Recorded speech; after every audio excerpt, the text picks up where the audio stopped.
बिस्मिल्लाहिर्रहमानिर्रहीम। इंजीनियर मोहम्मद तारिक अब्बासी आपसे मुखातिब हैं। अल्हम्दुलिल्लाह आज हज़ूर शेखुल आलम का एक और मनसूबा पाया तकमील पर पहुँचा। आपके जानशीन सजादा नशीन दरबार आलिया मैरिया शरीफ चांसलर मोइनुद्दीन इस्लामिक यूनिवर्सिटी व मेडिकल कॉलेज जनाब हज़रत क़िबला पीर मोहम्मद सुल्तानुल आरफ़ीन सिद्दीकी साहब के ज़ेर सरपरस्ती मीरपुर में चलने वाला ये project extension of radiology department आज अल्हम्दुलिल्लाह उसकी स्लैब फ्लोरिंग का अमल बड़ी तेज़ी के साथ जारी है।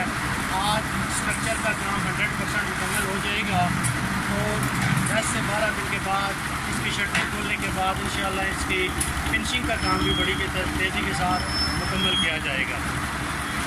इस ब्लॉक के अंदर अल्ट्रासाउंड के लिए 4 कमरे भी हैं, पेशेंट को देखने के लिए डॉक्टर्स के ऑफिस भी हैं और पेशेंट के लिए वेटिंग एरिया भी है। दुआ गो हो कि अल्लाह रब्बुल इज़्ज़त जानशीन हज़ूर शेखुल आलम जनाब क़िबला हज़रत पीर मोहम्मद सुल्तानुल आरफ़ीन सिद्दीकी साहब को अपने तमाम मंसूबाजात में कामयाबी अता फरमाए और इसके बाद आप वीडियो की मदद से स्लैब फ्लोरिंग के मुख्तलिफ मराइल भी देख सकते हैं।